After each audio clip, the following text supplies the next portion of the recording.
Good job. Good job. Hello, everyone.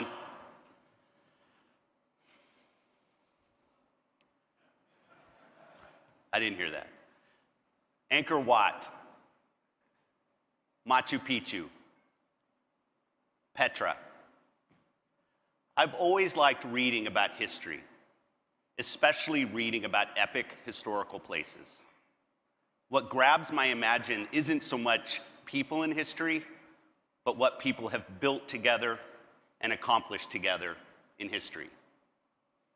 Ever since I was a kid, I've wanted to experience these places, not just because they're beautiful, game-inspiring structures and landscapes, which of course they are, but because they're human-made structures, human-made civilizations, human-made culture and lore.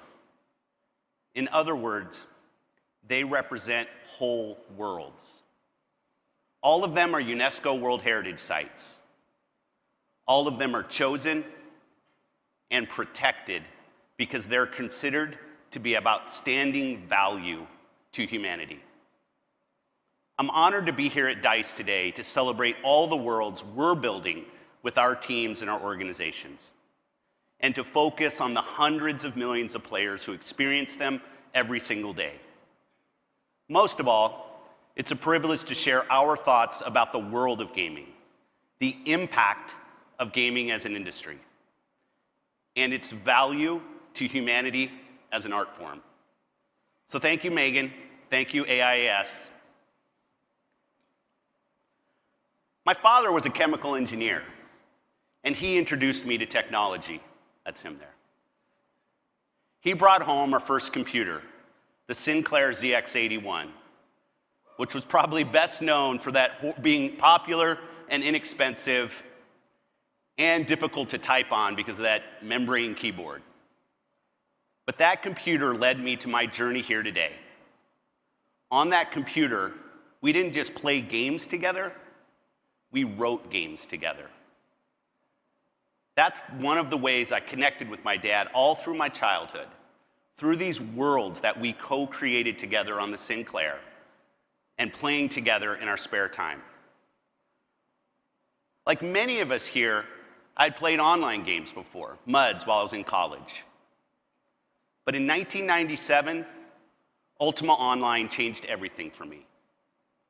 It wasn't about people running around in armor or fighting with swords. It was about a fully imagined, living world with cities full of real people, huge dungeons, and awesome monsters. It was the first time I felt like I wasn't just playing a video game, but I was immersed in an alternate world. That the character was actually me. I can still remember my first PvP moment, naively crossing this bridge, wondering what all these other guys were doing on the other side of that bridge. Well, a couple of Vas Flam spells later, and I was done for. But that wasn't the worst part. The worst part is as my player became this ghost, I couldn't believe that the guy who took me down could take my stuff. And I had to sit there and watch him taking my stuff. And all of his buddies standing on the bridge watched him as they saw my ghost watching him taking my stuff. If I had a single moment when I felt the power and potential of gaming, somewhat strangely, this was it. It was the moment where I really felt a lasting connection, not just to my dead character there, but with the community. It was the first time I didn't just love a game, but an entire virtual world. But the moments where I fully understand the power and potential of gaming are moments that I know I share with many of you in this room. Whether you're creating games or building consoles, creating controllers, or experimenting with future tech, it's one of those lightning bolt moments when you meet the gamers who change you. For me, another one of these moments came at a recent Brazil game show. There I was, running to my next meeting, when a man who used a wheelchair stopped me. He stopped me just to tell me that the Xbox was his outlet. that playing on Xbox Live was the truest expression of him in the world. That being part of the community made him feel welcome and equal in the world. And you know what? That experience made gaming vital for him. I think we're at an important juncture where gaming can make a vital impact on all the worlds we move in as an industry. The world of creators, the world of gamers, and I believe the world at large. The reason why I believe we, our community right here at DICE, can do exactly that is because this industry excels at imagining and creating worlds. We all know that gaming sits at the intersection of art and science. But world building is magic. It's magic for that man who shared his personal story with me at BGS. It's magic for my online friend Hitman on Xbox Live, who lives in Arkansas, runs a funeral home, and plays The Division with me. It's magic for the thousands of teams who have learned to game about game design through Girls Make Games. It's magic for the tens of millions of players who build their own worlds brick by brick in Minecraft. We all know magic when we play it. World of Warcraft, a game that millions still come together with their guildmates every day in Azeroth to experience amazing worlds of Blizzard. Or Zelda, one of the most iconic games in our history, helping to define gaming for over 30 years and showing again last year that it's as relevant today as when it was first launched. Inside, from a small private studio in Copenhagen, this game doesn't just have many stories to tell, it actually succeeds at asking players many questions. Halo. This one's obviously close to my heart.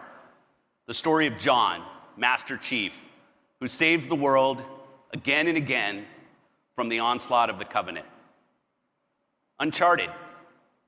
Amazing setting, amazing graphics, daring characters that make every moment of this game thrilling.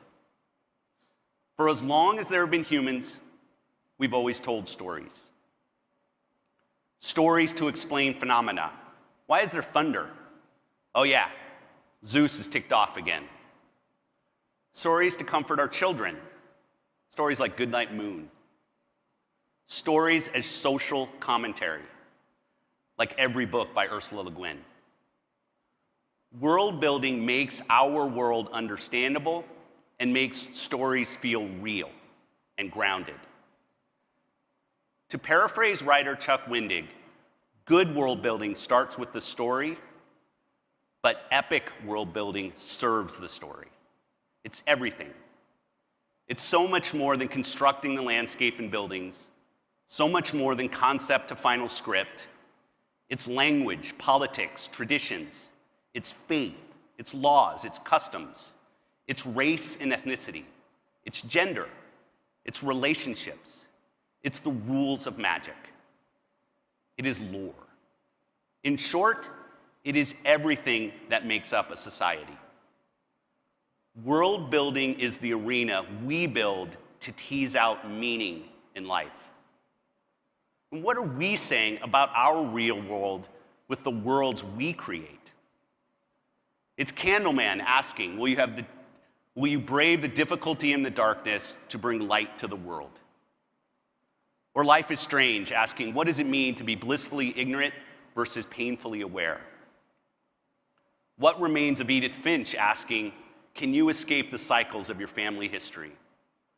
Or The Last of Us, are there truths that people are better off not knowing? World building enables the question within the quest. Every single time we upend a stereotype in a game, we beg the question, why can't it be like this in the real world?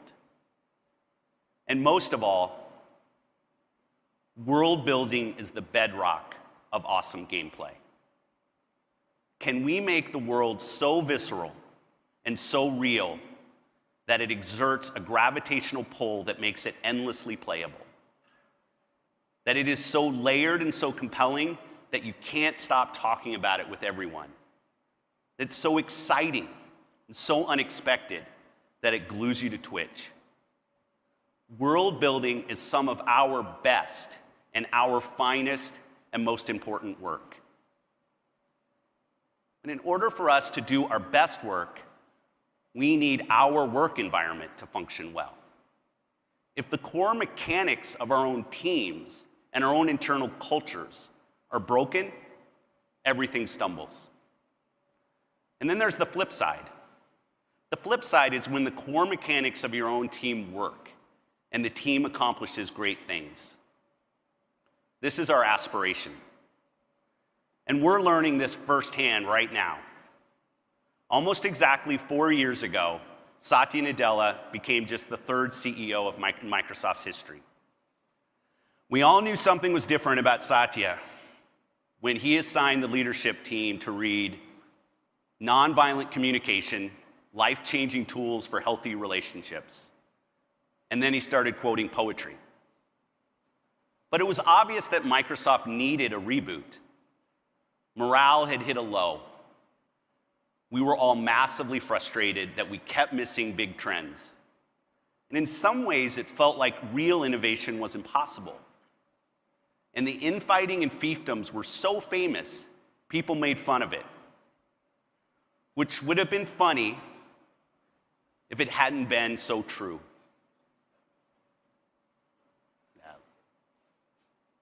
So we hit refresh on everything, not just our communication, but our entire culture. And this is a 4-year and counting, comprehensive, top-down, bottoms-up rethinking, reframing, reimagining, and rebuilding of our culture. The way we are going from a know-it-all culture to a learn-it-all culture. From proving that you're the smartest person in the room to being the most curious person in the room. From reasoning against an idea to reasoning for an idea. From listening with the intent to argue to listening with the intent of being persuaded. Everything is changing. The way we relate to each other, to our partners, and even to our competitors. The way we build teams, the way we run projects, the way we commit every single day to making Microsoft a safe and inclusive place for all. This was and is a deliberate 100,000 person strong undertaking to craft the most innovative, the most representative, and the most effective culture we possibly can, so we can do our best work together. This isn't culture for culture's sake. It's culture for collective impact. Cultural transformation is hard and demanding work. 4 years into it, it's still sometimes incredibly slow and incredibly painful to get everyone on board, much less to admit your own biases. 4 years into it, it still requires a growth mindset, a commitment to keep listening, keep learning, since cultural change is always ongoing. 4 years into it, we are still taking actions and changing behaviors. And I think the biggest tension comes down to this.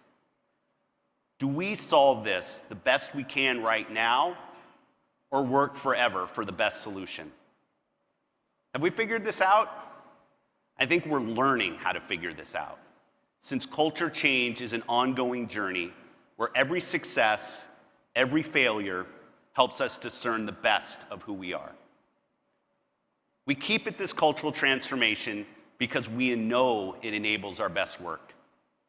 That work is needed now because we are here to empower all people and all organizations around the world to achieve more. It's our personal and corporate commitment to people of all genders, all abilities, and all ethnicities in all geographies. It's our personal and corporate belief in what human ingenuity can build and accomplish. This This is our quest. I've been at Microsoft since I was an intern in college, and I can honestly say that in today's world, with our current set of problems, opportunities, competitors, I'm more than excited to ever to work in the Satya years. Empowered to do our best work, our most impactful work in gaming. That's how profound our culture work is, and that's why we keep constantly working at it. Almost 4 years ago today, I became the head of Xbox. And I thought, in case this might help you, I thought I'd share some of my learnings over the last 4 years on our cultural transformation. I'd been in my role for a month when I had the opportunity to speak at our Xbox team at an all-hands meeting, talking to everyone. The team was in a world of pain. We hadn't done our best work with the announce of the Xbox One. The product we built wasn't meeting the expectations of our customers. Market share taking a nosedive, and it was painful to read all the headlines. Plus, and most importantly, the team thought the leadership team had gone totally tone deaf about what our customers were demanding from us. I knew I had to do more than articulate our strategy to win back the hearts of our customers. I had to win back my team's trust. So we chose to tell our team about some confidential news that we couldn't take public for a couple months, as well as the strategy behind that decision. Thousands of my team heard the news that day. And the amazing thing is, word didn't leak. Not one tweet, not one forum post. That was a significant milestone in our journey to rebuild trust between the leaders and the team. For me, this was a huge lesson about trust. But more than that, it was a lesson about empathy, about looking up above the noise of the headlines and the weight of the emails and meeting my team at their heart, addressing their worries and trusting them first. The most difficult lesson I learned was at GDC 2016. For 20 years, Microsoft's Women in Gaming, and later including Microsoft Blacks in Gaming, had sponsored sessions at GDC. 2016 was the year we wanted to go bigger. We threw events for Latinx in gaming, LGBTQ in gaming. So along with many of you here in this room, we sponsored 4 days of really great community celebrations across our industry. But at a party, an unequivocally wrong, unequivocally sexist, and unequivocally intolerable choice was made. And obviously the backlash was justifiable and furious. The internal backlash at my own company was almost harsher. The easy thing would have been to sidestep responsibility. Instead, as a team, we bet on who we were and what we stood for. And we communicated that we don't tolerate any employee or any partner who creates an environment that enables or offends others. We bet on our own culture. And we communicated that we stand for inclusivity. And I personally committed to do better. For me, I think it's a leader's job to absorb the hit, to take personal accountability, and to be clear about our culture, who we are, and what we stand for. What made it easier for me to hold myself accountable was really believing in the growth mindset. Believing deeply that failure, even and maybe especially public failure, is the source of our greatest growth. I just read an interview with Brian Stevenson, the public defense lawyer who wrote Just Mercy. His quote echoed the need to be continuous learners, especially in the highly fraught dynamics such as gender and race. He wrote, "I don't think we should expect to make progress on these issues without bumping into one another, without making mistakes, What I don't think we should do is retreat. I agree with Brian. When we make mistakes and we bump and we collide into each other, the easy way is to retreat.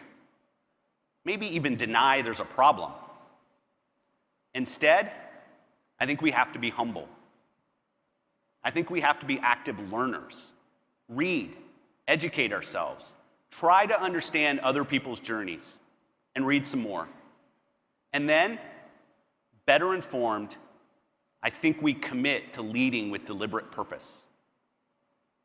This is something I know I have to work on every single day. One of my biggest growth areas as a leader is to listen first instead of jumping in with the supposed answers.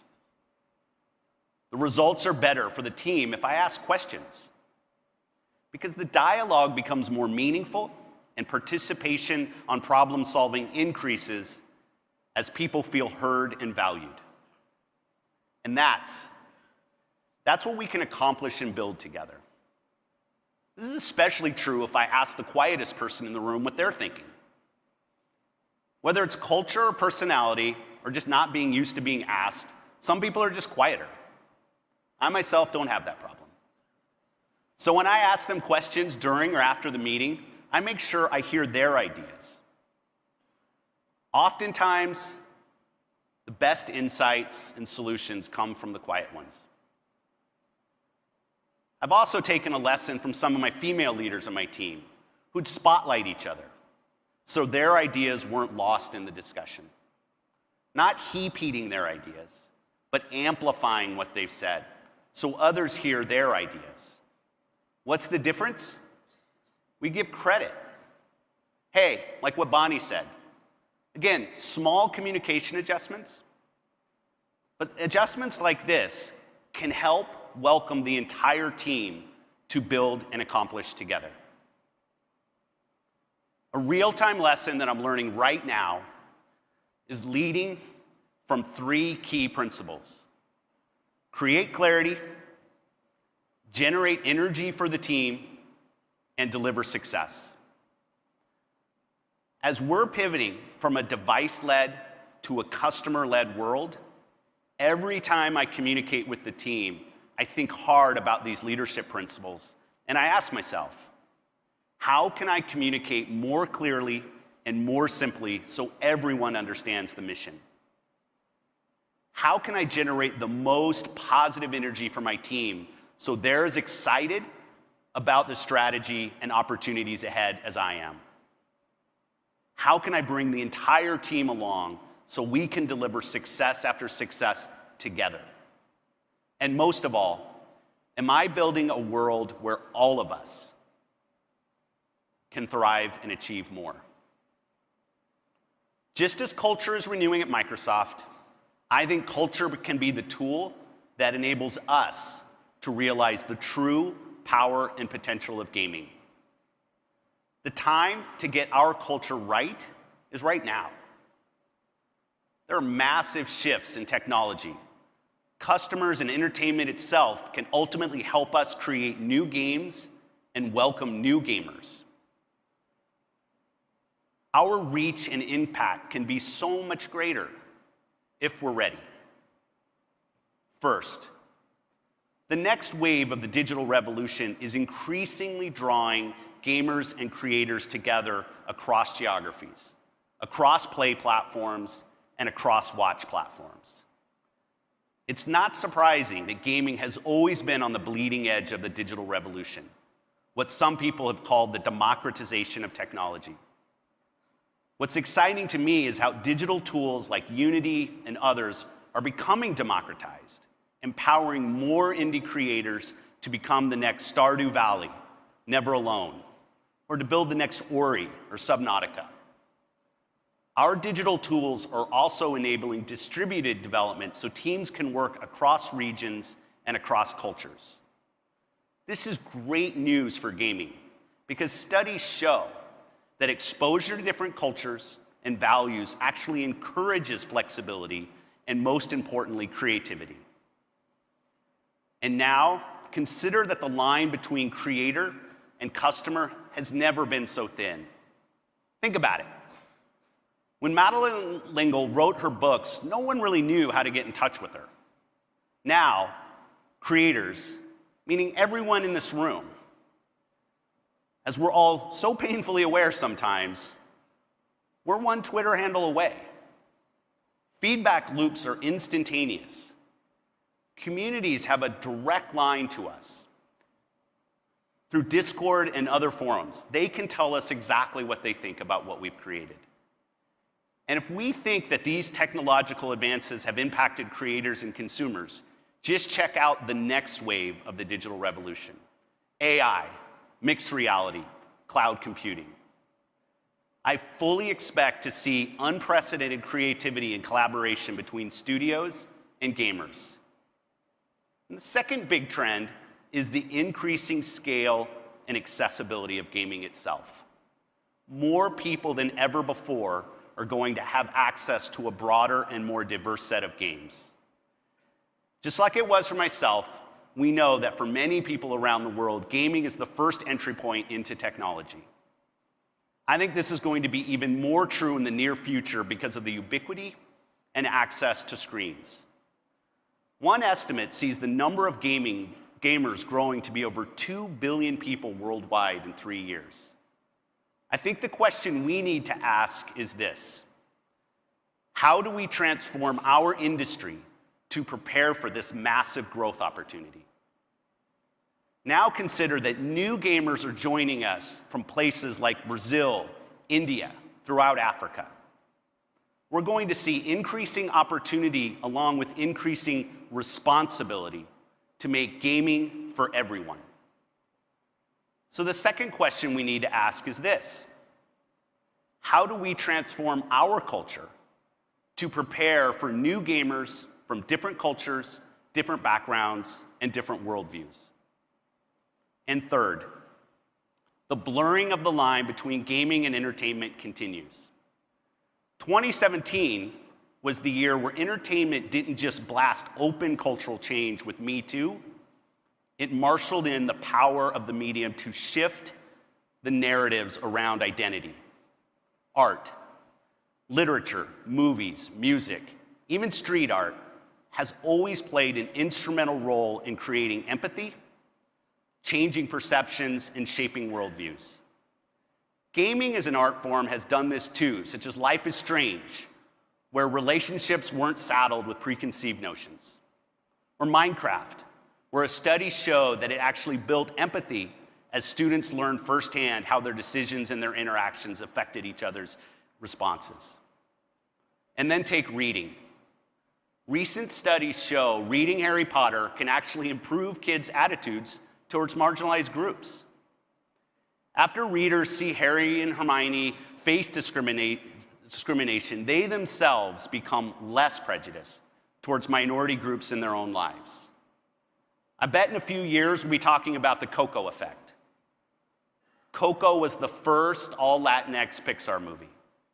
The first time Pixar told a story about a cultural celebration. The first time Pixar hired cultural advisors and invited them into their ultra-secret creative process. Because authenticity was a priority and a focus. The result wasn't just a loving tribute to Mexico, but a triumphant global introduction to real Mexican culture. Wonder Woman. From the LA Times to Business Insider, reviewers talked about the significance of the moment. The one where Wonder Woman takes the first step into no man's land. The moment that young girls can use for inspiration to be strong-willed and driven in the real world. Get Out isn't just an award-winning horror movie, but a brilliant commentary on racism. As Jordan Peele, the awesome director, said, "We can discuss race all day long, but if you see a movie that successfully puts yourself in the shoes of somebody different than yourself, you see the world differently." So I think of the power of story is greater than the power of the conversation. And now we have Black Panther. LA Times called it incredible, kinetic, purposeful. A superhero movie about why representation and identity matters.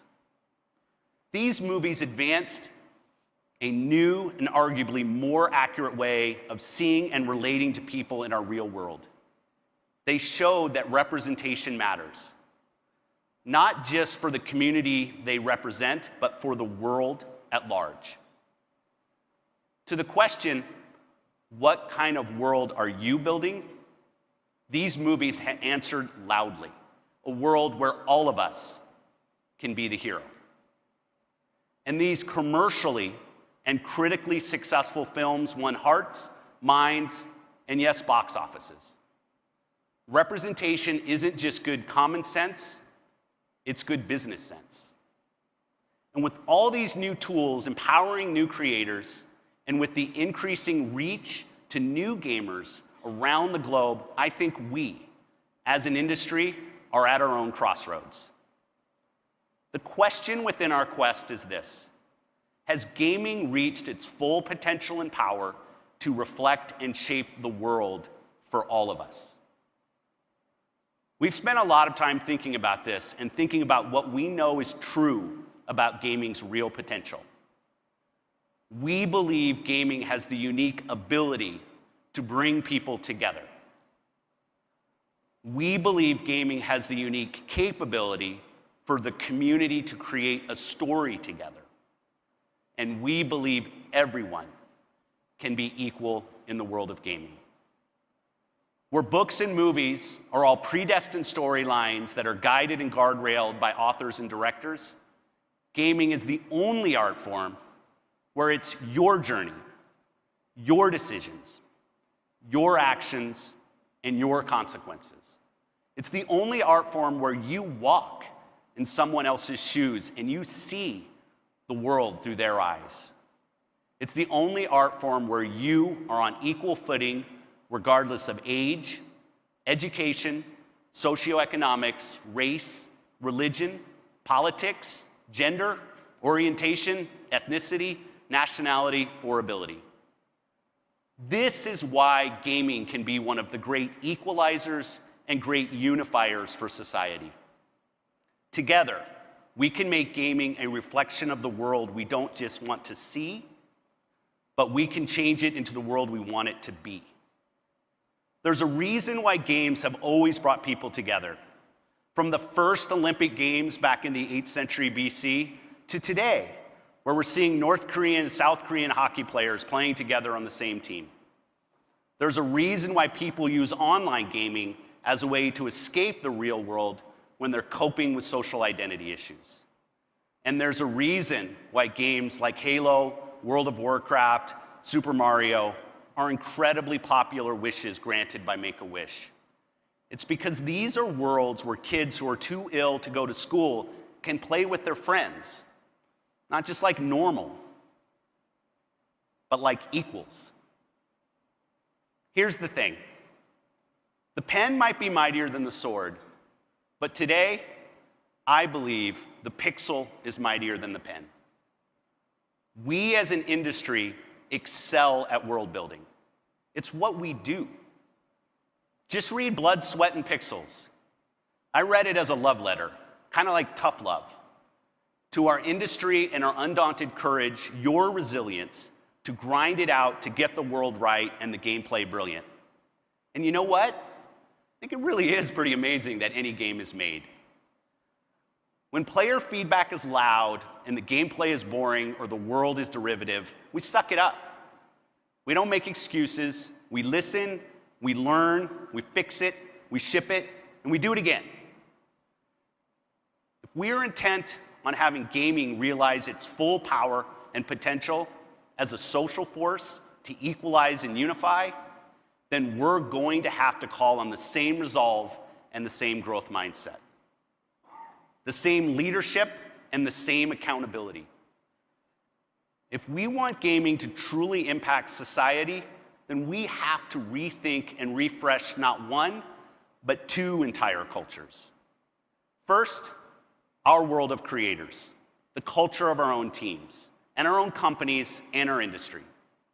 And second, the world of gamers, especially the culture of our online communities. When we think of our industry, the big question is, how do we build a culture where everyone feels welcome and safe so they can do their best work. And I think it starts with honestly assessing what core mechanics are working in our own gaming culture and what's not. Our language, our conduct, our communication, leadership, our talent pipeline, the way we do things, the way we talk to each other. At the most macro level, the corporate world at large, the studies are sobering because corporate culture is not set up for everyone to succeed. According to Adam Grant, a professor at Wharton, male leaders who speak up are rewarded, but female leaders who speak up are devalued by both men and women. When women offer suggestions, managers rate them as less loyal than men. Having a double minority status of any kind amplifies the cost of speaking up, like black women. When black women fail, they shoulder an unfair share of the blame for mistakes. And this isn't 1961 NASA I'm talking about. This is our world today. And these are just some of the daily obstacles our teams face at work right now. We can do better. My team and I need to do better.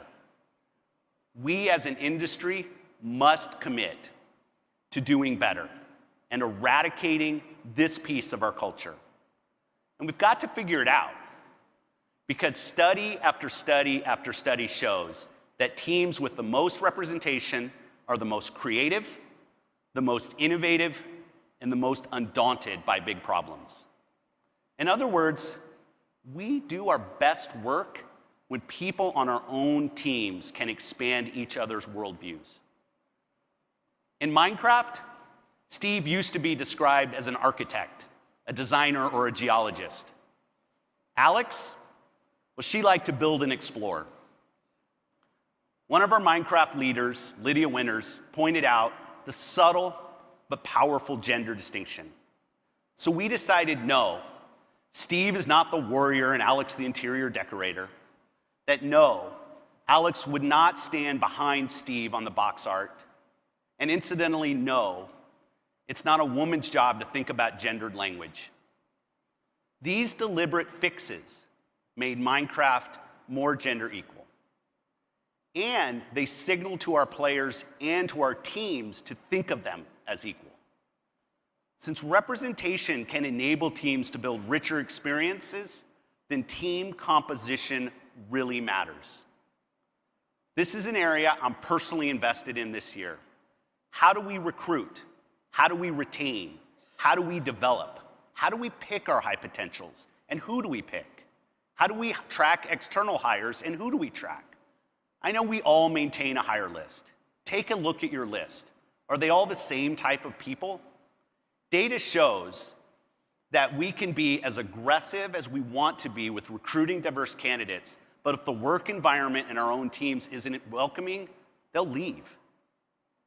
So what are we doing now to ensure that everyone, regardless of gender, sexual orientation, race, or physical ability, can feel safe and inspired to do their best work?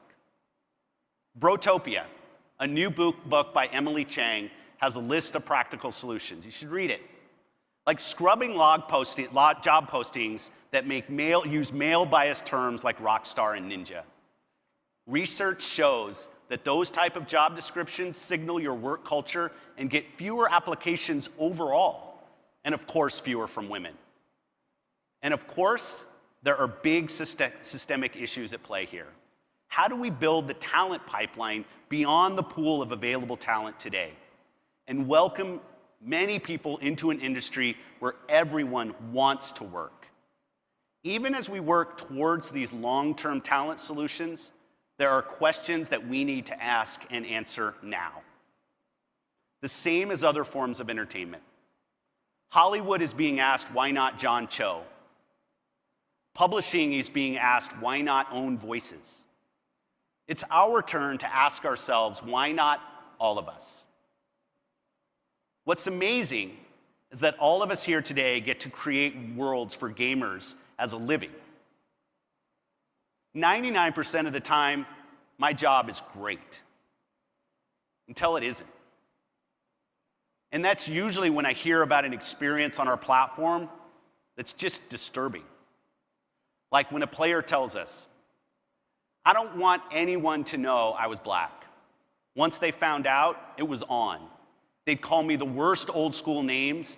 Guys would shoot me, even on my own team. Or when they realize I'm a girl, they'll either get vulgar or aggressive, which I didn't want any of that. I just wanted to play the game, just work together as a team. Or if it's my friend's first time playing a game, I'll ease them into games where I know it isn't a toxic community. These are real quotes. And the sobering thing, this isn't even close to being the worst of the vitriol and threats that people endure online. And this is a failure.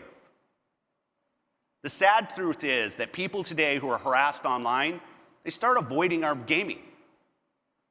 Then they start warning others to avoid gaming. And that's pretty much the antithesis of community, much less fun. To quote Emily Chang again, the message of these negatives, upsetting episodes is this: you're not welcome here. And if you choose to show up anyway, be prepared to live with any harassment that comes your way. Honestly, toxic behavior doesn't just hurt the individual, it hurts our entire industry. When toxicity is aimed at one of us, it needs to stop with all of us. That's why I'm encouraging our community to coming together to talk about specific actions. Let's stand together to reinforce that, hey, beneath the pixels, there's real people here trying to have fun. Let's stand together and be ready for Ready Player 2 billion. Let's stand together and really commit to gaming for everyone.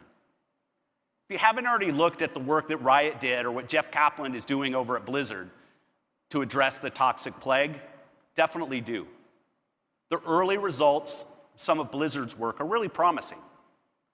With a couple of fixes, they've already driven down the incidence of abusive chat by 17% and player reporting by 20%, because people are trusting the system.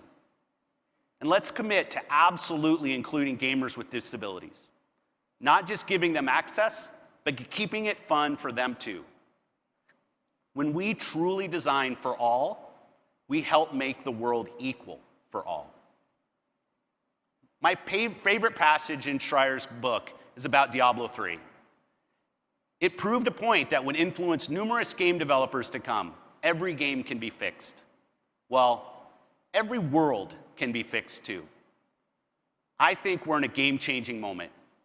One where we can collectively decide that it's not enough that we be game makers.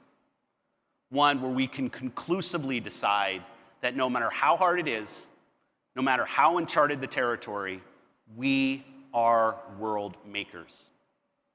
In a world where we have 7.6 billion people, where 4 billion people are connected, where over 2 billion people are expected to play games within 3 years, the future of gaming is why getting our culture right is important now. This isn't about culture for collective impact today. This is about investing in culture for global business impact tomorrow. The best part of DICE to me is the spirit of collaboration. It's our moment where we can focus on each other and the topics that really matter to our art form. There are no distractions, just us, just this.